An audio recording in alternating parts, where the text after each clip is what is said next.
Kaawa-awa, Nadia Ferreira, hiwalay na sa mister na si Marc Anthony.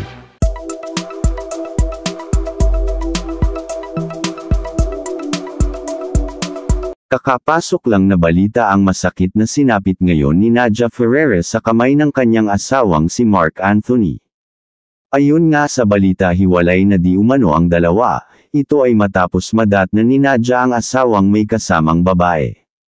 Tila hindi nga sumang-ayon ang panahon sa mga taong hindi gumawa ng maganda sa ating pambato na si Michelle D. Mukhang hinahabol na nga sila isa-isa ng karma sa ngayon. Matatanda ang isa si Nadia Ferreira sa tatlong mga hurado na nagbigay ng pinakamababang score kay Michelle D, dahilan upang hindi ito umabot sa top 5. Matatanda ang ding pinagtawanan niya kasama ang isa pang Latina si Michelle D pagkatapos ng coronation. Nagbunyi naman ang mga Pinoy nang malaman ang sinapit ngayon ng Latina judge. Kulang pa raw ito sa ginawa niyang paglapastangan kay Michelle D.